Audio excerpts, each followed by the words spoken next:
हम चर्चा कर रहे हैं नरेंद्र मोदी बनाम मुद्दे।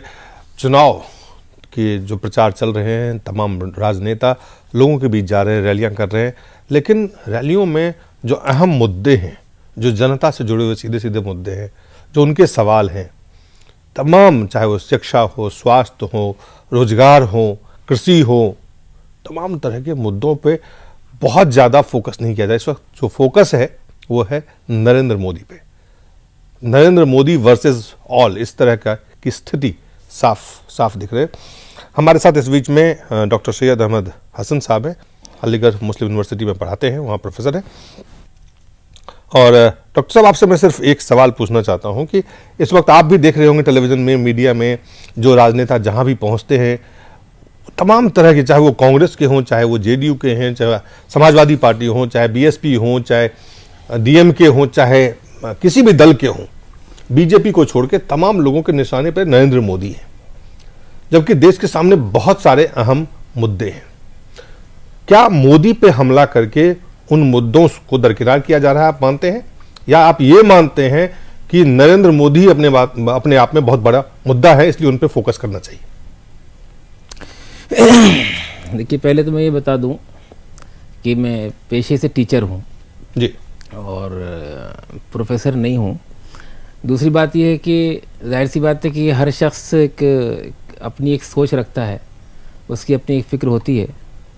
ठीक है, मोदी एक मुद्दा है, मोदी बहुत ही मतलब अपना प्रचार के लिए या अपना बहुत ज़्यादा अपनी नुमाइंदगी हर जगह कर रहे हैं, जैसे भी कर रहे हैं।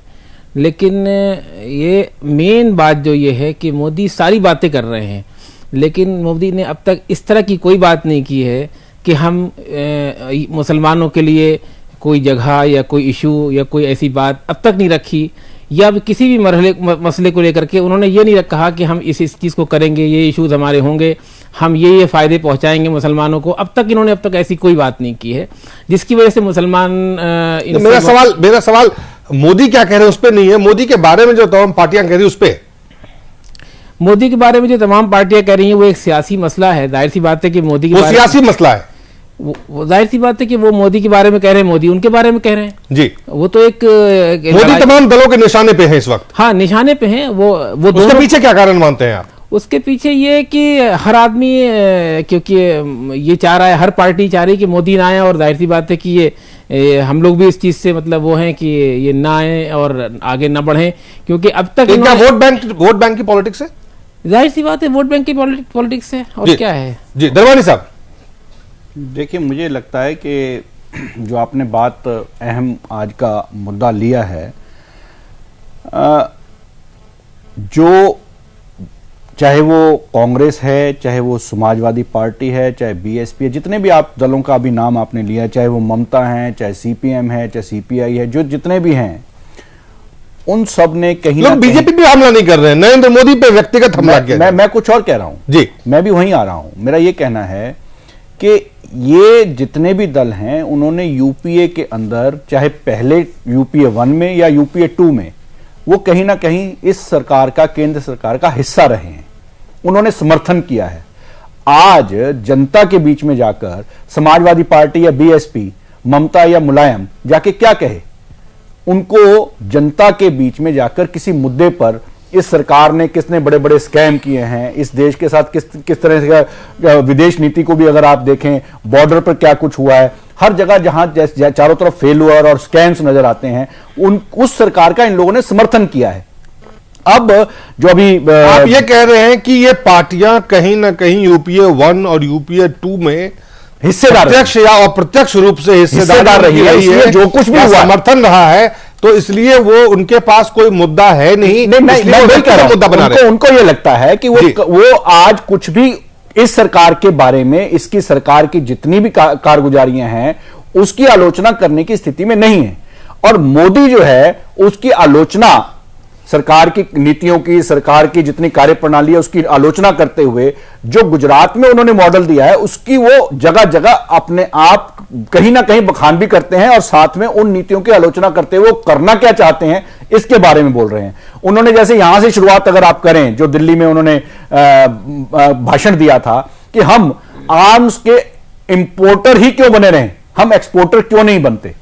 ये जो एक शुरुआत है वो अपने आप में पूरे जहां से हम आज तक हमारा जो मेरा सवाल मैं सवाल पे रहना चाहता हूं, मैं वही आ रहा हूं। मेरा ये कहना है कि इसने एकदम हिला दिया, उन लोगों को हिला दिया जो लोग इस देश की अर्थव्यवस्था को खोखला करने के लिए आज तक इस तरफ सोचा ही नहीं कि हमारा देश भी आर्म्स का एक्सपोर्टर हो सकता है। हमें उस तरफ, हमने उस दिशा में कदम बढ़ाया। आप ये कह रहे हैं कि लोग मोदी के विकास के मॉडल से डरे हुए, इसलिए विकास को मोदी आना चाहते हैं, इस पे आना चाहता है। जो अभी मेरे भाई ने बात कही यहां पर, जो शिक्षक हैं, मुझे बड़ी हैरानी हुई इस बात से।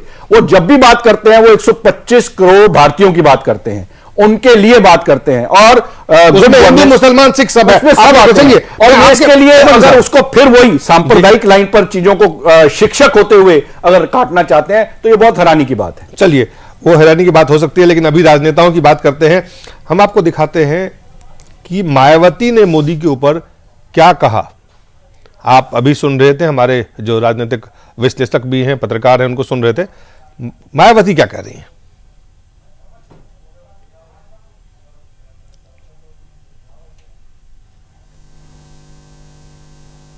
यदि हमें नहीं रोकना होता तो सेंटर में यूपीए 1, यूपीए 2 या इससे पहले भी तो भारतीय जनता पार्टी को सेंटर में सत्ता में आने से रोकने के लिए या सांप्रदायिक ताकतों को सेंटर में सत्ता में आने से रोकने के लिए, तो हालांकि हम इनकी नीतियों से सहमत नहीं थे जो यूपीए की गवर्नमेंट थी, लेकिन क्योंकि सांप्रदायिक ताकतें हावी ना हो जाएं तो इसलिए हमने इनको समर्थन दिया था, यूपीए 1 और यूपीए 2 को, और उससे पहले भी दिया। तो इसलिए जहाँ तक मोदी का सवाल है, मोदी मतलब सांप्रदायिक ताकतों को बढ़ावा देने वाली बात है। भारतीय जनता पार्टी उसका प्रतीक है, ये सांप्रदायिक ताकतों को बढ़ावा देने का एक प्रतीक है भारतीय जनता पार्टी। इसके जो सहयोगी संगठन है, तो भारतीय जनता पार्टी को हम पूरी ताकत लगाएंगे पूरे देश के अंदर कि इनको सत्ता में आने से रोका जाए। और नरेंद्र मोदी, आपको हम दिखाते हैं, सीपीएम के नेता हैं प्रकाश करत। उन्होंने क्या कहा है? प्रकाश करत वरिष्ठ नेता हैं सीपीएम के, और उन्होंने जिस तरह की बात मोदी पे जो उनकी टिप्पणी है वो भी आपको हम दिखाते हैं। गुजरात में नरेंद्र मोदी के नेतृत्व में हमारे देश के बड़े पूंजीपतियों को, हमारे देश के कॉर्पोरेट सेक्टर को सबसे ज्यादा मुनाफा कमाने के लिए सुविधा दी गई है। यही नरेंद्र मोदी के नेतृत्व में 2002 में 2000 मुस्लिम अल्पसंख्यकों की हत्या की गई है, और आज भारतीय जनता पार्टी को देश में सरकार में बिठाने का सवाल है। आपने मायावती को सुना, आपने सीपीएम के नेता को सुना, आपको हम जेडीयू के नेता है अली अनवर, वो क्या कहते हैं वो भी सुने। ये चाय नहीं है, ये चाह है, कुर्सी की चाह, गद्दी की चाहत, उसी के लिए सब हो रहा है। आज तक तो किसी ने नहीं कहा कि ये चाय बेचते थे। जनता समझती है 65 साल हो गया इस देश को चुनाव, और बहुत एक से नाटक करने वाले आए, सबको देखा है जनता। ये तो कांग्रेस की कमजोरी है, उसका नकारापन है कि इनको कुछ स्पेस मिल गया। मुंह में राम बगल में छुरी, एगो पहिया। अभी चुनाव याद आया है तो अब समझ रहे हैं कि हमारा लाल किला नहीं पहुंचेगा, गाड़ी आगे नहीं बढ़ेगी, लेकिन वो करने में भी दिखाना होगा ना, वचन से सिर्फ नहीं होगा। करते क्या हैं? पहले माफी मांगे गोधरा पे माफी। के रहमान खान मंत्री भी हैं, कांग्रेस के वरिष्ठ नेता भी हैं के रहमान खान, उन्होंने भी बयान दिया, वो भी बयान आपको सुने। आप इसका लेकर इतने वर्ष सोते हुए आप जागे हैं, देखेंगे कि उनकी इंटेंशन ये क्योंकि इलेक्शन आ रहा है तो इस तरह की बात हो रही है। इनका कार्यकाल में क्या हुआ है, मुसलमानों के साथ इनका रवैया कैसा रहा, 2002 में रवैया कैसा रहा, सब जानते हैं। आज इनको जरूरत पड़ रही है इलेक्शन के लिए तो आज मुसलमान याद आ रहा है। ये सही है जो उन्होंने कहा, ये सही है, 2 पहिए हैं तरक्की के लिए, वो क्यों याद नहीं आया उनको। समाजवादी पार्टी के हैं नरेश अग्रवाल। हर एक पार्टी के नेता, चाहे कोई भी हो, वरिष्ठ हो, बहुत बड़े नेता हो, अध्यक्ष हो, पार्टी के सुप्रीमो हो, नरेश अग्रवाल क्या कह रहे हैं वो आप देखें। नहीं समझ पाया कि अमेरिका ने पहले वीजा क्यों मना किया और वीजा देने की क्यों बात कर रहे हैं। अमेरिका जिस तरह हिंदुस्तान की घरेलू बातों में इंटरफेयर कर रहा है वो ना इस देश के लिए उचित है ना अमेरिका के लिए उचित है। और हम लोगों ने हरदम कहा कि ये सरकार अमेरिका के दबाव में काम करती है। अगर अमेरिका को हिंदुस्तान की आंतरिक गतिविधियों में इंटरफेयर करने का मौका दिया गया तो ये देश इत्मीनान होगा। समाजवादी पार्टी इसके पक्ष में नहीं है, इसका विरोध है। और नई पार्टी बनाए आम आदमी पार्टी, केजरीवाल साहब, अरविंद केजरीवाल साहब कहते हैं कि आप गैस के दाम के बारे में बताएं नरेंद्र मोदी जी। कुल मिलाकर के जितने भी नेता हैं, जो भी राजनेता हैं, उनका निशाना नरेंद्र मोदी पे। 1 अप्रैल से देश में त्राही त्राही मचने वाली है। सीएनजी के रेट बहुत बढ़ जाएंगे, पूरे देश के अंदर यातायात महंगा हो जाएगा। इसी गैस से देश में बिजली का उत्पादन होता है, बिजली भी बहुत महंगी हो जाएगी। इसी गैस से खाद बनती है, खाने पीने की चीजें भी महंगी हो जाएंगी। आप समझ सकते हैं कि देश में कितनी ज्यादा महंगाई हो जाएगी। आप और राहुल गांधी जी अभी तक इस मुद्दे पर चुप क्यों हैं? क्योंकि आप तो स्वयं प्रधानमंत्री की कुर्सी के दावेदार हैं। इस देश का आम आदमी आपसे जानना चाहता है कि यदि आपकी सरकार बनती है तो क्या आप श्री मुकेश अंबानी जी को $8 प्रति यूनिट के हिसाब से गैस के दाम देंगे या $4 प्रति यूनिट के हिसाब से गैस के दाम देंगे? आम आदमी जानना चाहता हो या नहीं, आम आदमी पार्टी के नेता ने सवाल जरूर किया है। रमन मलिक साहब, आपने उपेंद्र जी को, अवधेश जी को, भूपेंद्र धरवानी जी को, सैयद अहमद हसन को सुना। आपको बहुत देर के बाद हम ये वक्त दे रहे हैं, लेकिन तमाम नेताओं के भी निशाने पे नरेंद्र मोदी ही है। चाहे वो 2002 हो, चाहे वो विकास के मॉडल हो, चाहे अमेरिकन, कोई ना कोई बहाना, लेकिन निशाने पे नरेंद्र मोदी। दीपक जी, दिलीप जी, सॉरी, मैं आपसे बस इतनी गुजारिश करूंगा कि मेरे को सबके जवाब देने की इजाजत दी जाए, लेकिन ब्रीफ में दीजिए तो बेहतर होगा। कोशिश यही रहेगी।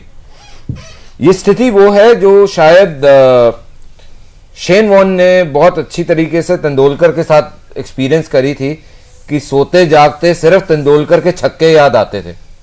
तो आज हालत ये है कि अंदर से हिले पड़े हैं सबके सब, क्योंकि राजनीतिक अस्तित्व जो है वो शायद कहीं पे खत्म होता हुआ दिख रहा है बाकी सबको। नरेंद्र मोदी छक्का मार रहे हैं, नरेंद्र मोदी तेंदुलकर है और बाकी सब शेन वॉर्न है अभी। नहीं, अवधेश जी, मेरे को बात खत्म करने दीजिए, उसके बाद बात थोड़े ना पूछ रहा हूं, छक्का मार रहे हैं।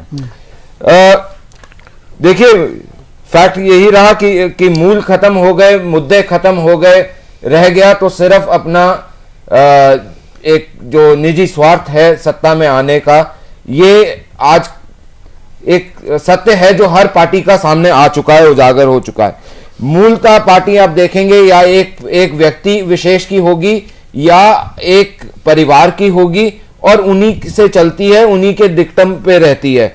बहुत सारी पार्टियां यहाँ पे बड़ी बड़ी हैं जो अपने आप को कुछ एक डेकेड ओल्ड, कोई अपने आप को सेंचुरी पुरानी बताती है, लेकिन हर बारी वो पार्टियां अगर आप देखेंगे तो वो वर्टिकल स्प्लिट हो चुकी हैं, तो वो ओरिजिनल फॉर्म में कोई नहीं है। अगर है तो वो बीजेपी है।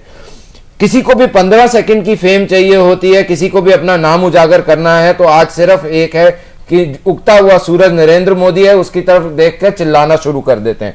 तो इससे ज्यादा उनका कुछ नहीं है।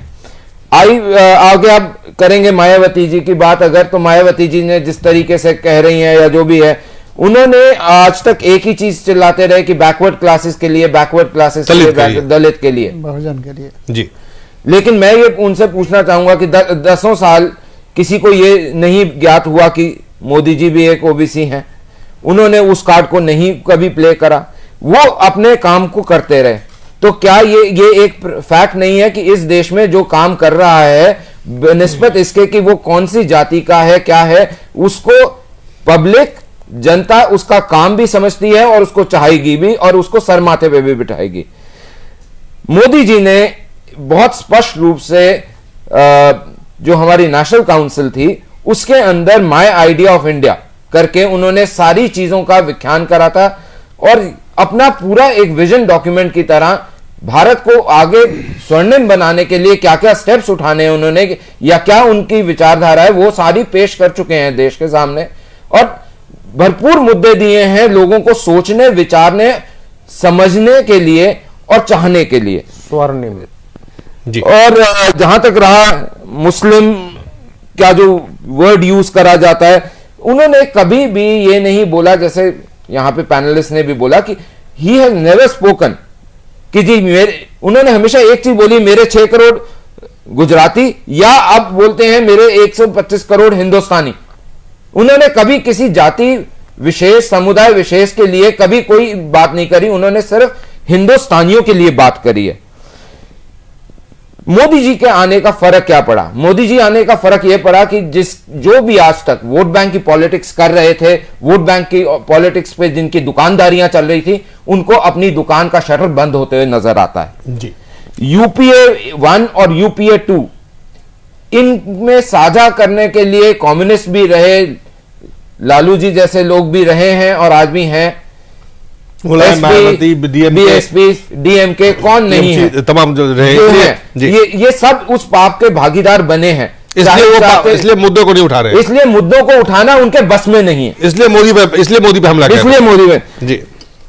नई विचारधारा जो मोदी जी लेकर आ रहे हैं, एक फ्रेशनेस है लीडरशिप क्वालिटी में, एक फ्रेशनेस है एक नए तरीके से देश को प्रगति की ओर डालने के लिए विचारों को रखने की। आप ये कहते हैं कि मोदी देश की प्रगति चाहते हैं, बाकी लोग प्रगति नहीं चाहते। रमन जी जब तक बोलते हैं उपेंद्र जी बिल्कुल अटेंशन की मुद्रा में आ चुके हैं। जी चलिए एक और कोई आप पॉइंट ऐड करना चाहेंगे? बहुत कम समय, हमें ब्रेक पे जाना पड़ेगा। देखिए ऐसा है कि यही जेडीयू वाले थे जो जब तक बीजेपी की सपोर्ट से सरकार चला रहे थे तब तक कुछ नहीं बोला जाता था, आज उनको सब कुछ बोलना याद आ रहा है। उन्होंने एनडीए से वो बाहर गए, प्रतीक्षा करेंगे शर्मानी जी को, मायावती ने, चलिए 2002 के बाद हमें एक छोटा सा ब्रेक लेना पड़ेगा, ब्रेक के बाद वापस लौटते हैं।